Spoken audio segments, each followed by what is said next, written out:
Here's the part nobody in that family understood until a St. Louis County deputy stood on their porch. For 14 years, my son and his wife lived in a house I paid for down to the last shingle, and not one of them ever asked whose name was on the deed.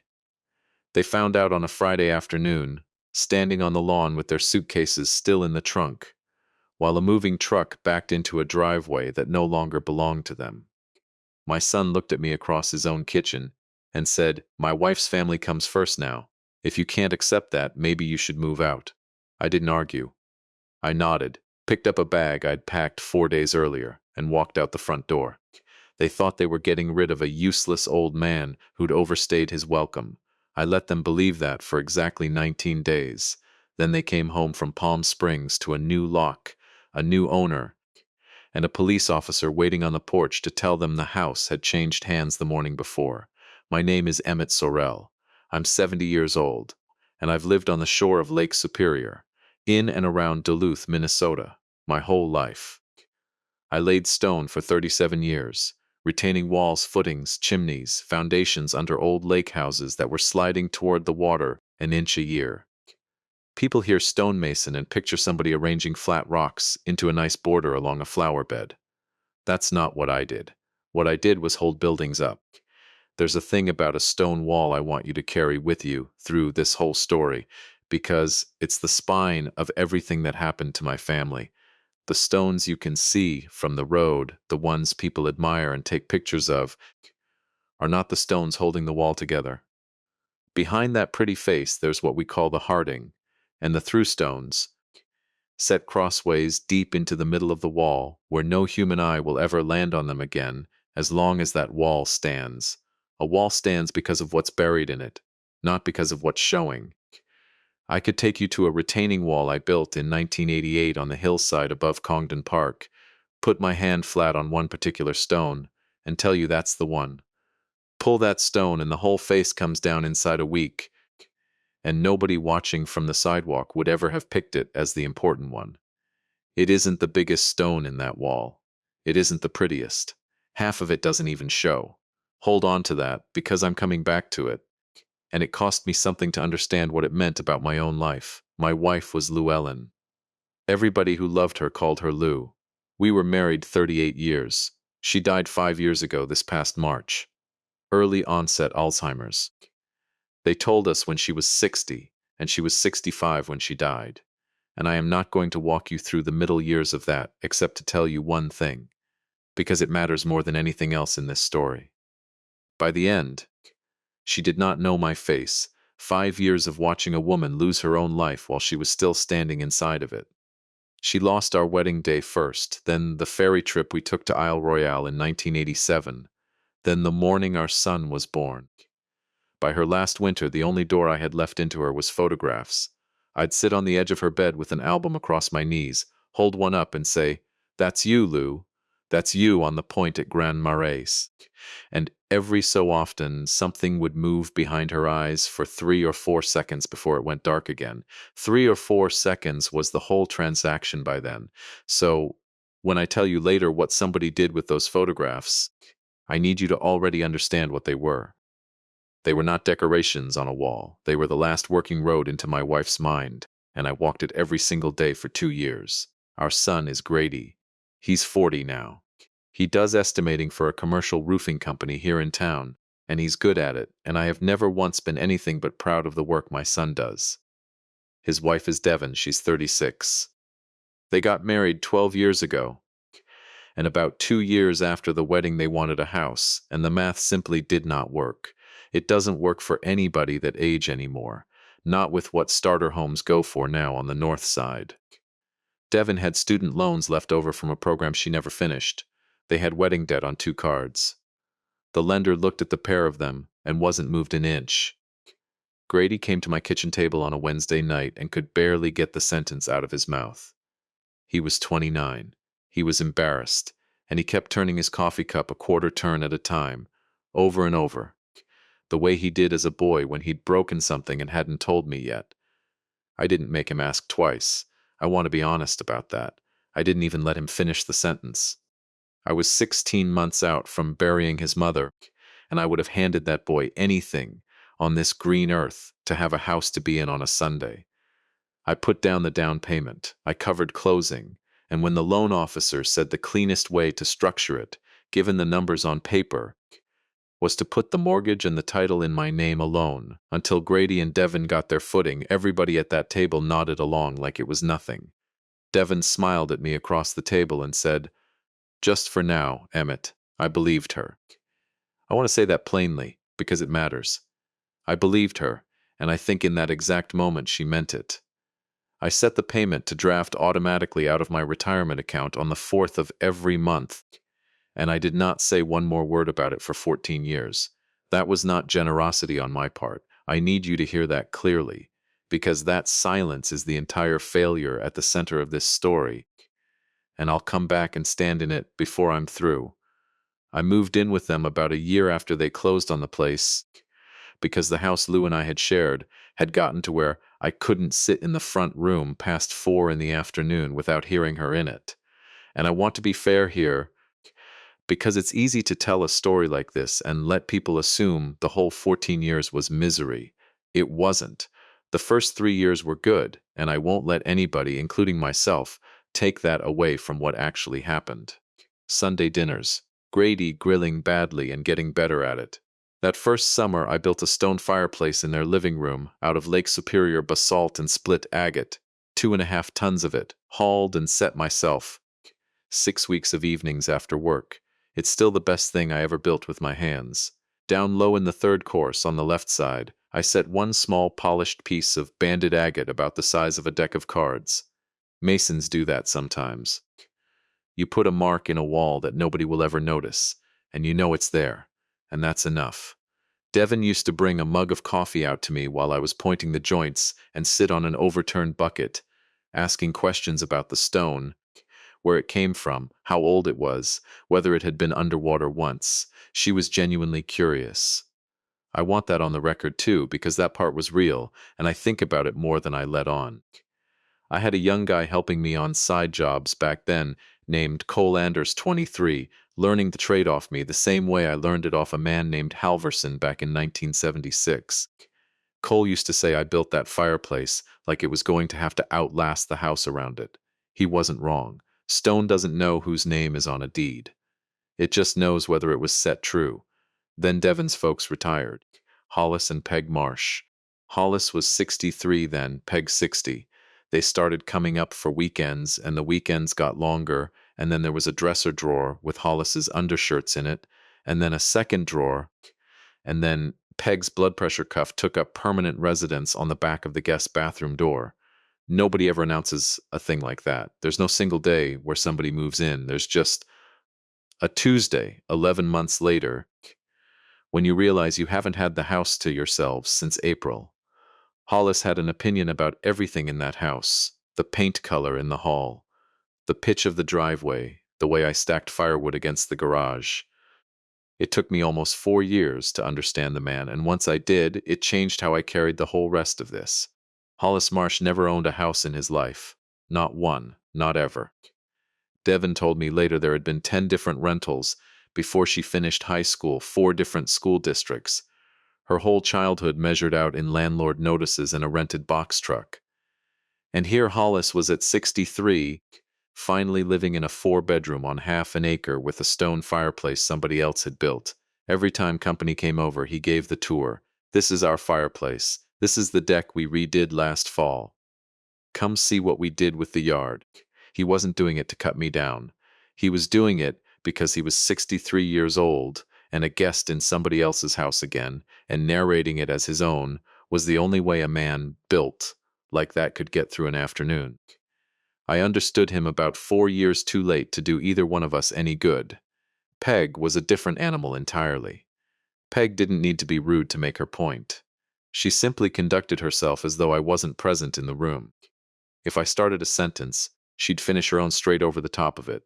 If I cooked supper, she'd order delivery instead and eat it at the counter. And if I ever brought up Lou, the subject changed inside of one breath, every single time. No exception. I tried it maybe a dozen times over 2 years, testing whether it would ever land differently. It never did. Then in the 4th year, the photographs came down off the mantel. I came home from a Saturday repointing job. I still took the occasional bit of stonework for people I'd known 30 years, and I walked into the living room and the room was wrong before I could say why. You know that feeling when a space is different before your eyes have caught up to telling you what changed. It took me a full 10 seconds. Then I understood our wedding portrait was gone from the end of the mantel. I walked the whole house. Every one of them was gone. Our wedding day. Lou and baby Grady on the dock at Grand Marais in 1990. The studio portrait from the place on Superior Street we'd all had taken in 1996. The one Lou made everybody wear navy blue for. All of it. Gone off every wall and every shelf in that house. I found them in the hall closet, inside a plastic tote, underneath the Christmas decorations. I need you to sit in that closet with me for a second, because that is the detail I never got past. Not in a box in the spare room, not out in the garage. Under the Christmas ornaments, which is the shelf in every house in America reserved for the things you take down once a year and otherwise forget exist. Somebody had removed every photograph of my wife from the walls of the house she never once got to visit and filed her under seasonal. When I asked Devon about it, she said she'd been trying to get a cleaner look through the main floor. A cleaner look. I carried one of those totes out to my truck that night and sat in the driveway and cried harder than I had at Lou's own funeral, and it took me a long while afterward to understand why. Here's why. At the funeral, I was crying because Lou was gone, and grief is a thing a person can survive. Everybody gets their turn at it, eventually. In that driveway, I was crying because somebody had made a decision. A small, quiet, weekday decision made with a plastic tote and a Sharpie that my wife's memory was clutter. Lou spent 5 years losing her own life to that disease, one room of her own mind at a time. And I sat in my own driveway and watched somebody finish the job with a lid and a label. If anyone listening has ever had a person quietly edited out of a room, a photograph taken down, a chair removed, a name that stops getting said, you already know this isn't the same thing as an insult. An insult is loud, and you can answer it. This is somebody rearranging the room while you're at work, and by the time you notice, there's nothing left to point at. After that, things moved faster, though I want to be accurate and say it still never once looked like a fight from the outside. To the neighbors, I stopped being Emmett. I became Grady's dad. I heard a woman 2 doors down say exactly that about me to another neighbor while I stood 11 feet away coiling a garden hose. In the 5th year, I overheard Devon in the backyard on the phone telling somebody they really needed to figure out how to get some privacy back in their own house, and whoever was on the other end must have asked whether that meant me, because Devon laughed and said, sort of, it's complicated. Sort of, about whether I live there. I went inside, pulled my bank statements, and sat at the kitchen table doing the math I already knew by heart. Mortgage, property tax, homeowner's insurance, all of it drafting automatically on the 4th of the month every month for 11 years running by then. I had the phone in my hand that night. I want that on the record, too. I almost stopped the whole thing right there. And then I told myself families go through stretches, and that Grady would notice eventually on his own. Now let me talk about my son directly, because I've been putting it off the way you put off touching a bruise. Grady didn't change all at once. He changed the way a riverbank changes, where you never see a single spring erode it, and then one year you notice the fence line is 15 feet closer to the water than it used to be. If Devon wanted Thanksgiving at her parents', that's what happened. If Hollis said something pointed about me across the dinner table, Grady studied his plate. There was never a fight. I want people to really hear that part. There was never one clean argument I could point back to and say, that's where it broke. There were something like 400 small silences instead, and every single one of them was louder in my chest than a shouting match would have been. About a year before it finally ended, Hollis started pushing an idea he called getting everybody's name where it belonged. He'd found some outfit that did fast refinances and kept bringing brochures to Sunday dinner, saying it would lower the rate and, while they were at it, get Grady and Devon properly listed as owners instead of me carrying it alone at my age.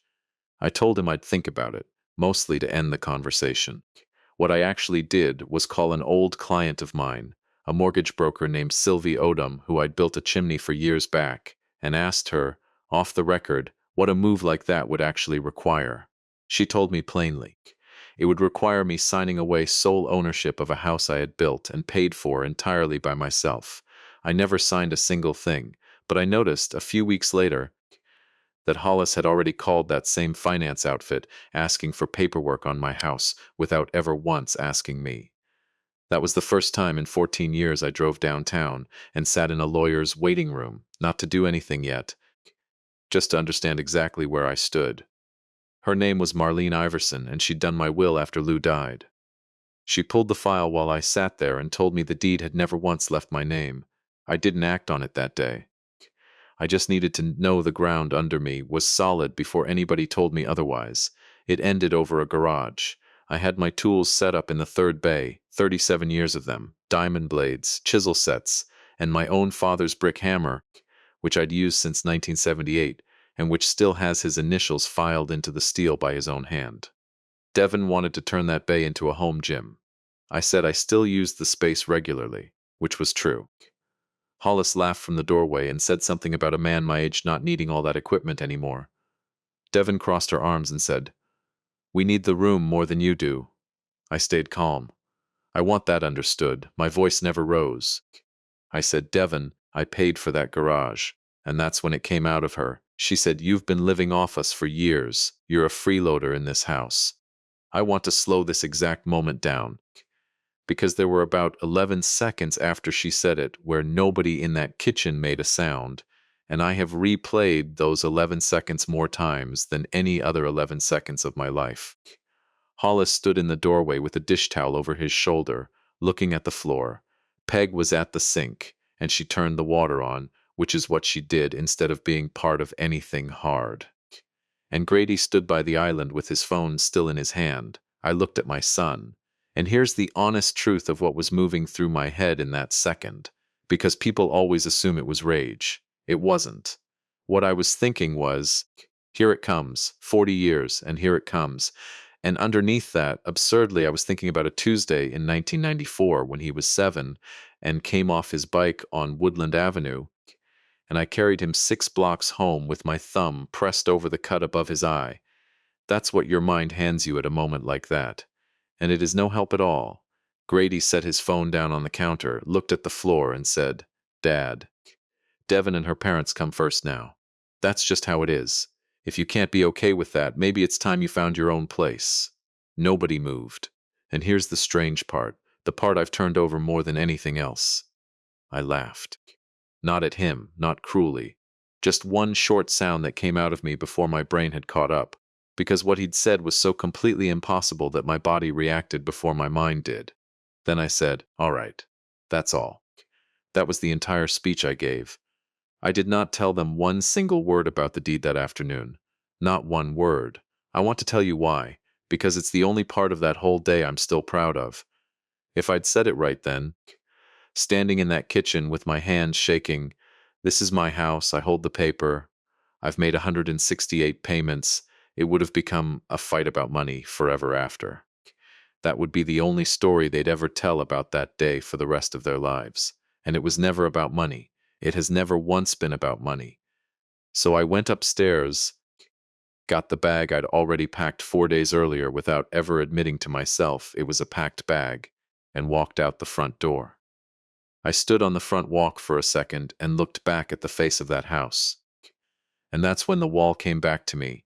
A stone wall stands on the stones nobody ever looks at. I had spent 14 years being one of those stones. I'd even been quietly proud of it.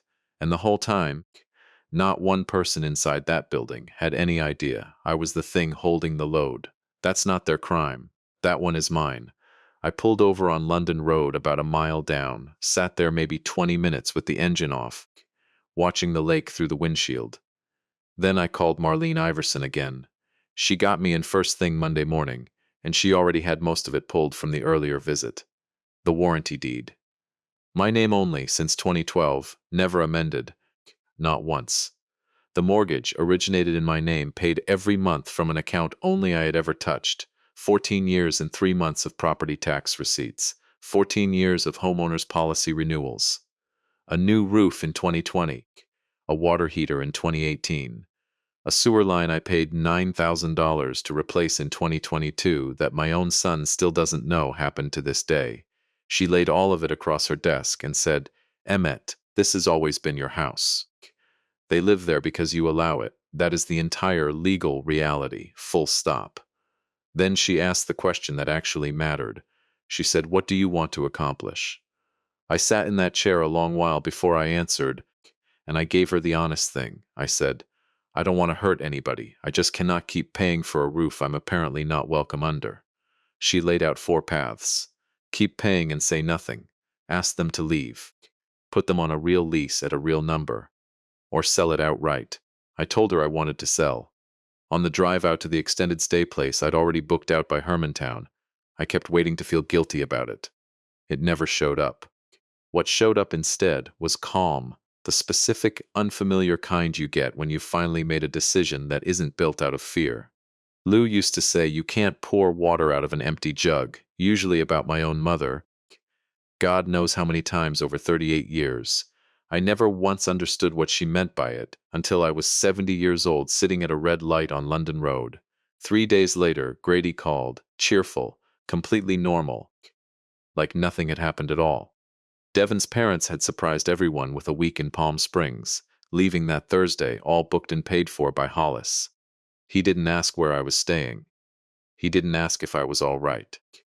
He didn't say one word about the kitchen. I got off that call, and I'll be honest with you, some foolish corner of me thought a week apart might give him room to think it over. Instead, I got to watch it unfold on my phone every morning. Devon by a pool, Hollis at a grill, Peg under an umbrella, Grady with his arm around his wife in front of a wall of bougainvillea, 6 of them at a table at sunset, and under one of the photos, the caption read, "Finally living how we should be." I let myself sit with that for about 10 minutes, then turned the phone face down, because self-pity is a chair that's very comfortable to sit in and very hard to get back up out of. Then I got busy, and it turned into the best 2 weeks I'd had in 6 years. Marlene sent me to a realtor she trusted named Marisol Guzman, who walked the property with me on a Friday morning and stopped cold in front of the fireplace. "Who built this?" she asked. I told her I had.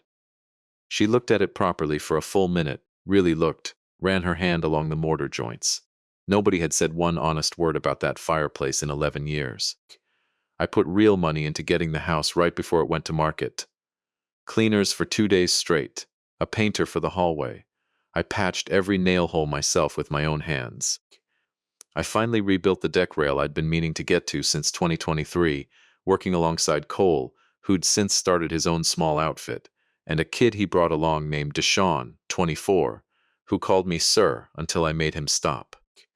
Somewhere in the middle of that second afternoon, I caught myself whistling, not because I was selling, because for the first time in about 4 years, I was building something instead of only absorbing something. And that's a distinction I didn't have words for until that week gave them to me. Marisol called me on a Tuesday, sounding genuinely stunned. 24 showings in 2 days. 8 offers by Saturday, 3 of them all cash. I didn't take the highest one. I took an offer from a couple, Priya Delacroix, an ICU nurse at St. Luke's, and her husband Sawyer, who worked a wildland fire crew out of the Superior National Forest and had been renting for 7 years with a toddler at home. They wrote a letter with their offer. Everybody tells you not to get sentimental about buyer letters. She wrote about the fireplace specifically. Said her husband is gone most of every summer fighting fires somewhere out west, and she wanted a house with a real working fireplace for the winters when he's finally home. I read that letter 3 times, then sat in my truck and closed my hand around Lou's wedding ring, which has hung on a chain around my neck since the day we buried her, and said out loud, to nobody, she'd have liked these 2. We closed on a Thursday. The family was due to fly home from Palm Springs Friday afternoon. Now here's the part everybody wants explained in detail, and I need to be exact about how I handled it, because there's a version of this story where I come off as simply a cruel old man, and that is not what happened. Every single item belonging to Grady, Devon, Hollis, and Peg was professionally packed. I hired a real moving crew, 4 people, 2 full days, everything inventoried and boxed and labeled by room, and moved into a climate-controlled storage unit off central entrance that I paid 90 days on in advance, in Grady's name, with the access code texted directly to both Grady and Devon at 2:15 that Friday afternoon, the same hour the movers finished the last box. I did not throw away a single item, not even a receipt. I need that said plainly, because I was not trying to dismantle their lives. I was ending my financial support of 4 grown adults, and those are not the same act, and I will argue that point with anyone who wants to take the other side. The first missed call came in at 2:16, then another, then Devon, then Grady. I counted 17 missed calls by the time I made it to the bench overlooking Chester Creek behind the extended stay place, where I sat and watched a heron work the shallows and did not answer a single one of them. I got the rest of it later, secondhand through Marisol, who'd heard it from the Delacroix family themselves. They were about half an hour into carrying boxes in when the SUV pulled up the driveway. Devon got out with her sunglasses still on and walked straight up onto the lawn to tell the woman standing there she had the wrong house. Priya Delacroix, 5'3", works night shifts in an ICU, is not a woman who rattles easily, said very gently, "Ma'am, we closed on this house yesterday afternoon."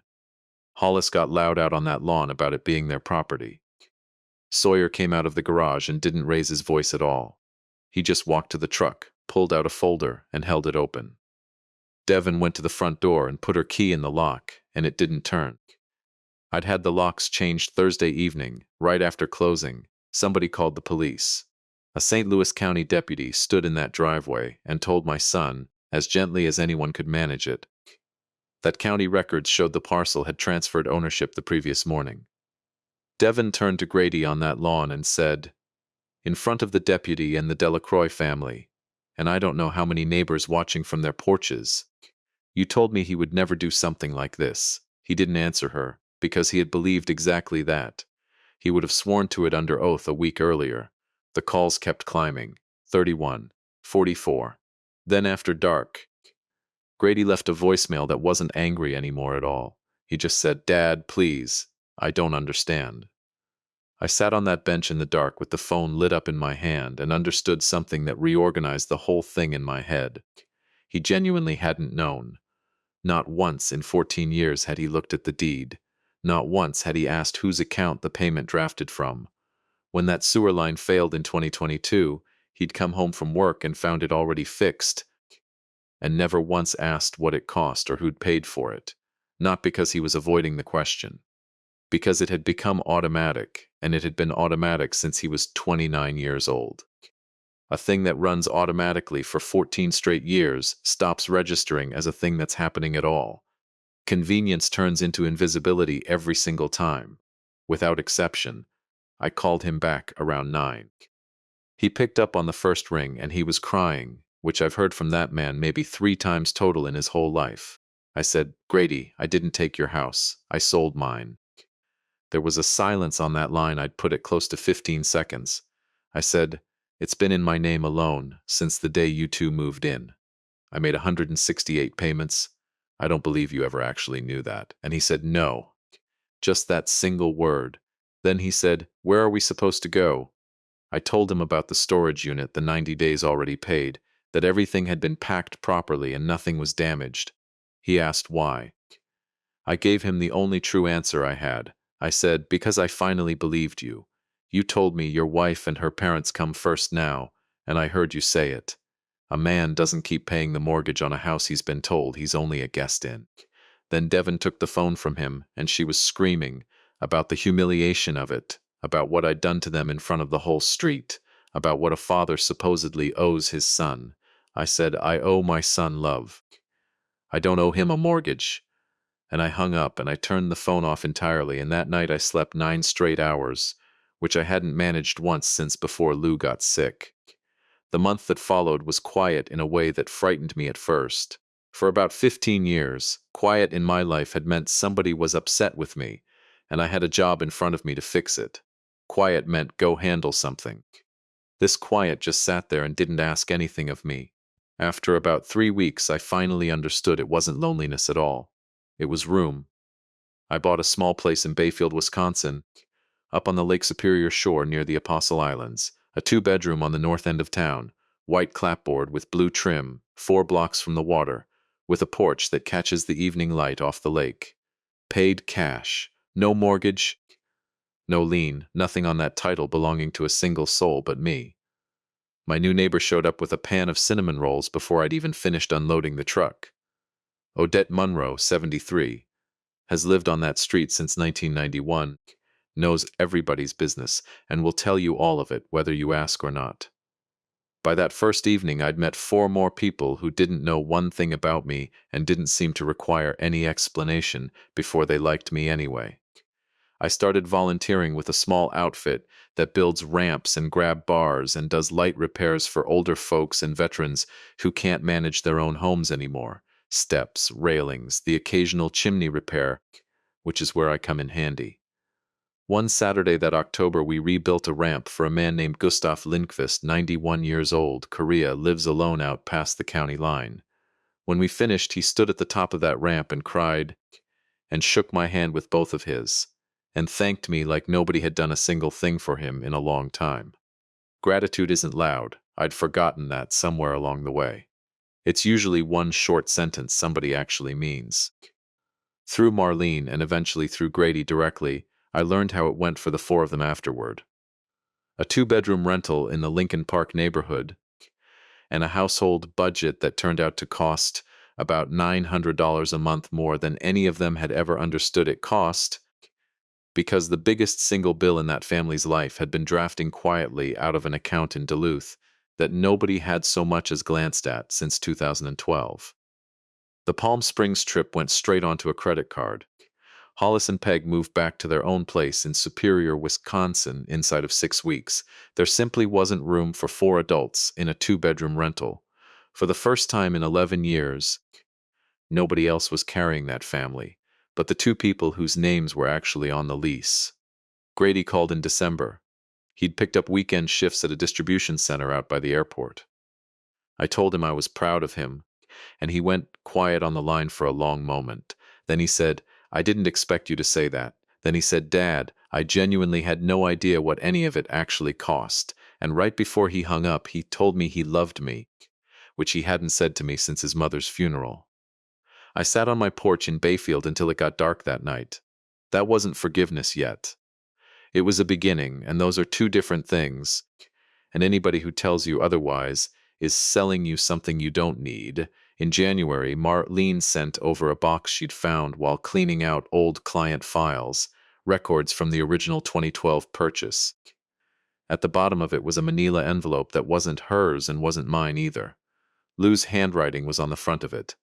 Inside were canceled checks, a printed copy of the very first amortization schedule, and a photograph of Grady and me at Fish Lake in 1998, holding up a walleye that wasn't nearly as big as our faces were making it look. On the outside of that envelope, in her own hand, she'd written, "House for Grady." She'd started that envelope before she ever got sick. She thought we were building him a foundation. I sat on my kitchen floor in Bayfield with that envelope in my 2 hands and had a thought I've now had close to 1,000 times since. A foundation is the thing that lets something else stand up entirely on its own. That's the whole point of a foundation, the only point. I've poured 100 of them in my working life.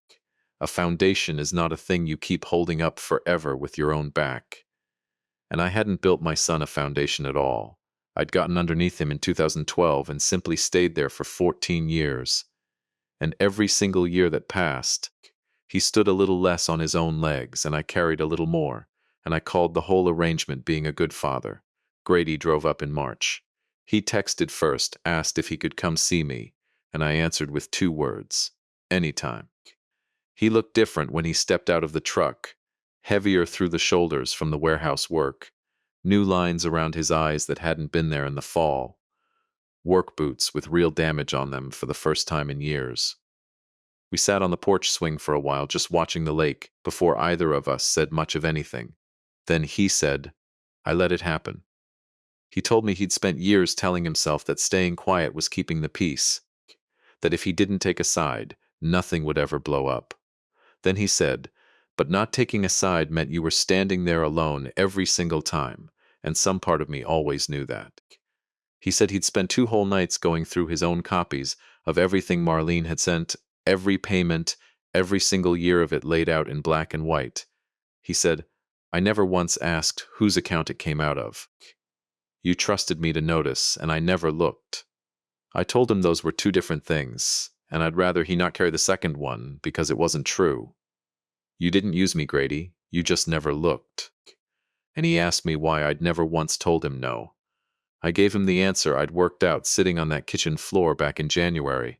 I said, because somewhere after you turned about 25, I confused helping you with protecting you, and a man can't actually do both at the same time. Helping somebody makes them stronger. Protecting somebody keeps them exactly where they already are. I kept my hand under your back a good 10 years after you didn't need it there anymore.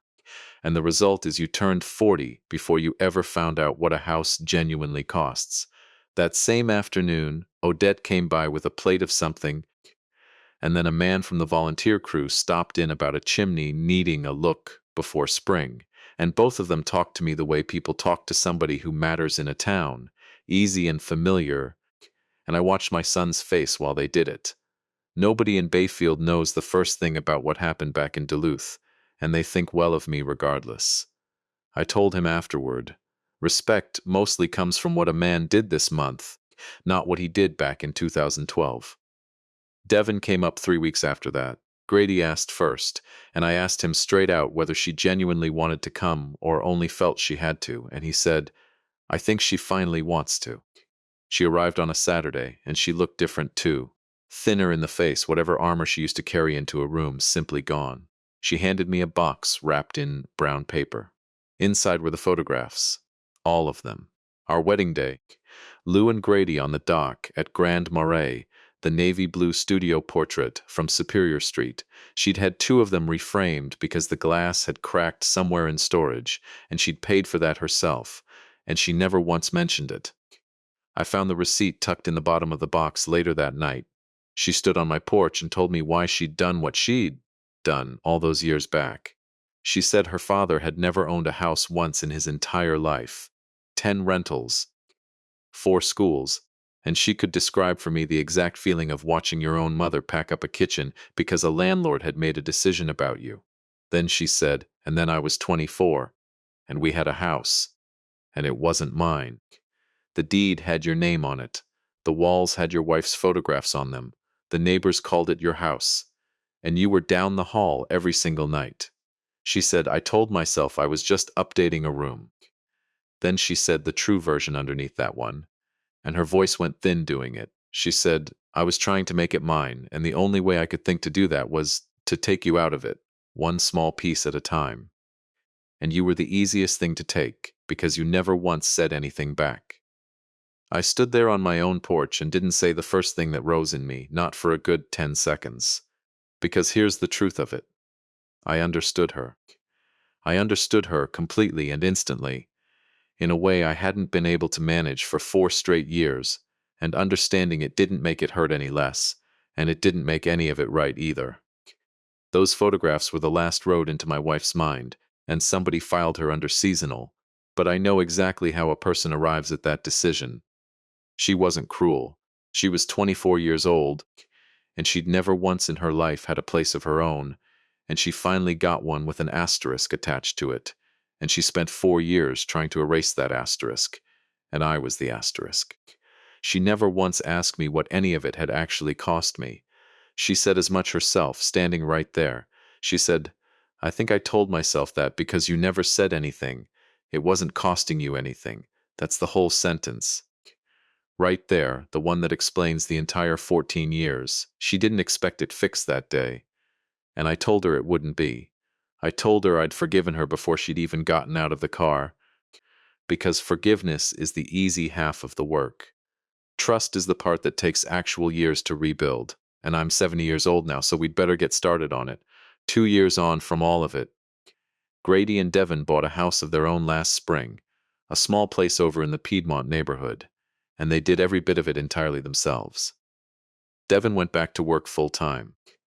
Grady kept the weekend warehouse shifts going for 19 straight months, and the down payment came out of an account with only their two names on it, nobody else's. They asked me up to help plant a maple tree in the front yard, not to pay for anything, just to be in the dirt with them. I knelt down in that soil with my son on one side of me and his wife on the other, and I thought about Lou's envelope the whole time I had my hands in the ground. Sunday dinners are back now. Sometimes at their place, sometimes at mine when they make the 4-hour drive up to Bayfield.